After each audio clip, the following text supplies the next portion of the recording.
फातिमा की रानी माँ, प्रभु यीशु की माँ, आसरा तू ही है माँ।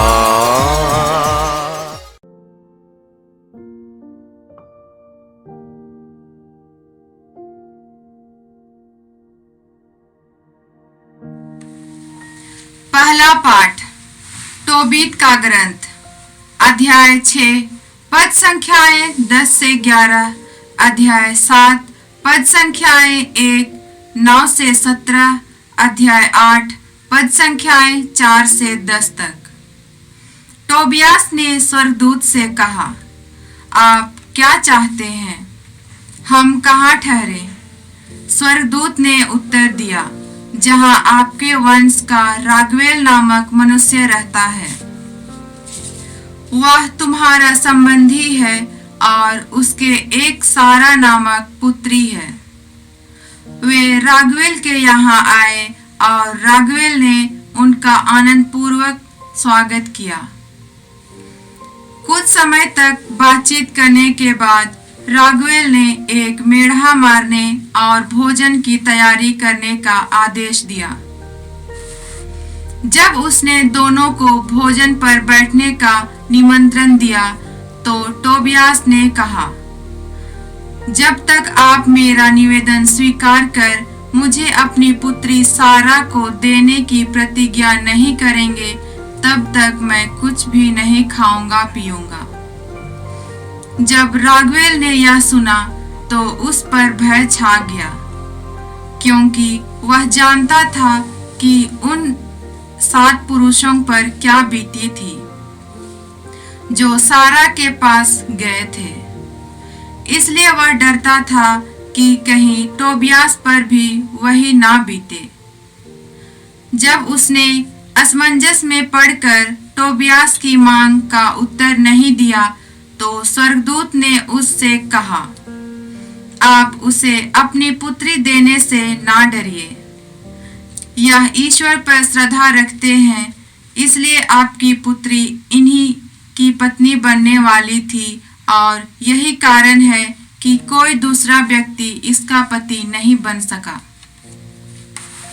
इस पर रागवेल ने कहा, अब मैं जान गया कि ईश्वर ने मेरी प्रार्थनाएं और मेरे आंसू स्वीकार किए। मुझे विश्वास है कि ईश्वर ने आप दोनों को इसलिए मेरे यहाँ भेजा है कि मेरी पुत्री मूसा की संहिता के अनुसार अपने संबंधी की पत्नी बन जाए। अब आप निश्चिंत रहिए, मैं उसे आपको दे दूंगा। तब उसने अपनी पुत्री का दाहिना हाथ पकड़कर उसे टोबियास के दाहिने हाथ पर रखा और कहा, इब्राहिम, इसहाक और याकूब का ईश्वर तुम्हारे साथ हो। वह तुम दोनों को एक कर दे और तुम्हें भरपूर आशीर्वाद प्रदान करे। और उन्होंने कागज ले जाकर विवाह के अनुबंध पत्र पर हस्ताक्षर किए। इसके बाद वे ईश्वर को धन्यवाद देकर भोजन करने लगे। टोबियास ने कुमारी को संबोधित कर कहा, सारा, उठकर खड़ी हो जाओ। हमें आज, कल और परसों ईश्वर से प्रार्थना करते रहना चाहिए। हम 3 रात तक ईश्वर के सामने उपस्थित रहें और तीसरी रात बीत जाने पर ही हम अपना विवाहित जीवन प्रारंभ करें। हम संतों की संतति हैं और उन लोगों की तरह अपना विवाहित जीवन प्रारंभ नहीं कर सकते जो ईश्वर को नहीं जानते हैं। दोनों उठ खड़े हुए और आग्रह के साथ सुरक्षा के लिए मिलकर प्रार्थना करने लगे। टोबियास ने यह कहा, हे प्रभु, हमारे पूर्वजों के ईश्वर, आकाश और पृथ्वी, समुद्र, जल स्रोत एवं नदियां और उनमें रहने वाले तेरे बनाए हुए सभी प्राणी तुझे धन्य कहे। तूने पृथ्वी की मिट्टी से आदम की सृष्टि की और उसे सहयोगिनी के रूप में हेवा को प्रदान किया। हे प्रभु, तू जानता है कि मैं काम वासना से प्रेरित होकर नहीं, बल्कि संतति की इच्छा से इस बहन को पत्नी के रूप में ग्रहण करता हूँ, जिससे वह संतति युग युगों तक तेरा नाम धन्य कहे। सारा ने भी कहा, हम पर दया कर, हे प्रभु, हम पर दया कर। ऐसा कर कि हम स्वस्थ होकर बुढ़ापे तक एक साथ जीवित रह सके। यह प्रभु की वाणी है। ईश्वर को धन्यवाद। भजन अनुवाक्य। धन्य है वे सब जो प्रभु पर भरोसा रखते हैं। धन्य है वे सब जो प्रभु पर भरोसा रखते हैं। धन्य हो तुम जो प्रभु पर भरोसा रखते हो और उसके मार्ग पर चलते हो। तुम अपने हाथ की कमाई से सुखपूर्वक जीवन बिताओगे। अनुवाक्य। धन्य है वे सब जो प्रभु पर भरोसा रखते हैं। धन्य है वे सब जो प्रभु पर भरोसा रखते हैं। तुम्हारी पत्नी तुम्हारे घर के आंगन में दाखलता की भांति फलेगी फूलेगी। तुम्हारी संतान जैतून की टहनियों की भांति तुम्हारे चौके की शोभा बढ़ाएगी। अनुवाक्य। धन्य है वे सब जो प्रभु पर भरोसा रखते हैं। धन्य है वे सब जो प्रभु पर भरोसा रखते हैं। जो ईश्वर पर भरोसा रखता है उसे वही आशीष प्राप्त होगी। ईश्वर सियोन पर्वत से तुम्हें जीवन भर आशीर्वाद प्रदान करता रहे। अनुवाक्य। धन्य है वे सब जो प्रभु पर भरोसा रखते हैं। धन्य है वे सब जो प्रभु पर भरोसा रखते हैं। जय घोष। अलेलुया। हे प्रभु, मुझे ऐसी शिक्षा दे कि मैं सारे हृदय से तेरी संहिता का पालन करता रहूं। अलेलुया। प्रभु, आप लोगों के साथ हो और आपकी आत्मा के साथ। संत मार्कुस के अनुसार पवित्र सुसमाचार। हे प्रभु, तेरी महिमा हो। अध्याय 28, अध्याय 12, संज्ञाएं 28 से 34 तक। तब एक शास्त्री यीशु के पास आया। उसने यह विवाद सुना था और यह देखकर कि यीशु ने सदूकियों को ठीक उत्तर दिया था, उसने पूछा, सबसे पहली आज्ञा कौन सी है? यीशु ने उत्तर दिया, इस्राएल सुनो, हमारा प्रभु ईश्वर एकमात्र प्रभु है। अपने प्रभु ईश्वर को अपने सारे हृदय, अपनी सारी आत्मा, अपनी सारी बुद्धि और अपनी सारी शक्ति से प्यार करो। दूसरी आज्ञा यह है, अपने पड़ोसी को अपने समान प्यार करो। इससे बड़ी कोई आज्ञा नहीं है। शास्त्री ने उनसे कहा, ठीक है गुरुवर, आपने सच कहा है, एक ही ईश्वर है, उसके सिवा और कोई नहीं है। उसे अपने सारे हृदय, अपनी सारी बुद्धि, अपनी सारी शक्ति से प्यार करना और अपने पड़ोसी को अपने समान प्यार करना, यह हर प्रकार के होम और बलिदान से बहुत बढ़कर है। यीशु ने उनका विवेकपूर्ण उत्तर सुनकर उनसे कहा, तुम ईश्वर के राज्य से दूर नहीं हो। इसके बाद किसी को यीशु से और प्रश्न करने का साहस नहीं हुआ। यह प्रभु का पवित्र सुसमाचार है। हे क्रिस्त तेरी स्तुति हो। प्रिय भाई बंधु, महासभा के अधिकारी कई प्रकार के प्रश्न पूछकर यीशु की परीक्षा लेने लगे थे। वे ज्ञान पाने के लिए या ईश्वर के बारे में सच्चाई सुनने के लिए उत्सुक नहीं थे, परंतु वे यीशु को किसी न किसी प्रकार फंसाना चाहते थे और सदूकियों फरीसियों को भेजकर उनकी परीक्षा लेने के लिए कई प्रकार के सवाल पूछे। और यीशु के उत्तर के बाद एक शास्त्री आकर यीशु से कहा, सच्चे हृदय से सबसे पहली आज्ञा कौन है? और यीशु ने उन्हें उत्तर दिया, इस्राएली लोगों सुनो, हमारा एकमात्र ईश्वर है, उस ईश्वर के सिवा और कोई ईश्वर है ही नहीं।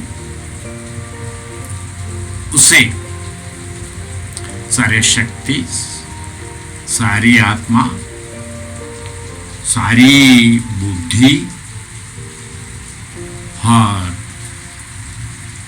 हर प्रकार से उसे आदर सम्मान करो। ये ईश्वर के आदर सम्मान से जुड़कर है। बाकी मूसा के संहिता में दिए गए सारी आज्ञाएं और उसका सारांश है, ईश्वर ने मानव का सृजन किया है और एक दूसरे को प्रदान किया है और अपने भाई को अपने समान प्यार कर, कोई कटौती न कर, अपने भाई को अपने ही समान प्यार करने की आज्ञा देते।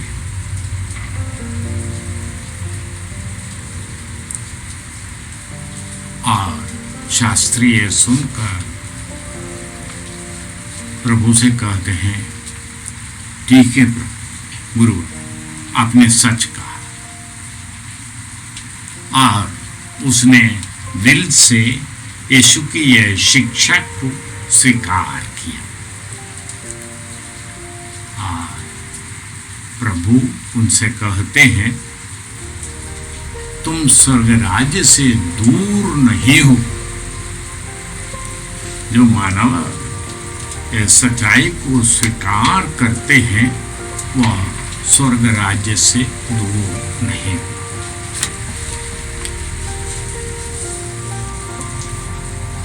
एक कर्मकांड के आधारित एक आध्यात्मिकता यीशु नहीं सिखा है। कौन सा कर्म करना है, कौन से रिवाज निभाने हैं, कौन होम चढ़ाना है, कौन प्रायश्चित चढ़ानी है, ये सब बातें भाई बहनों सचमुच हम देखेंगे,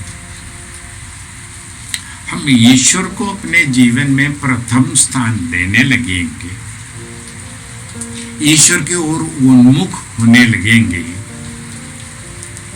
और ईश्वर की प्रेरणा के अनुसार जीने लगेंगे,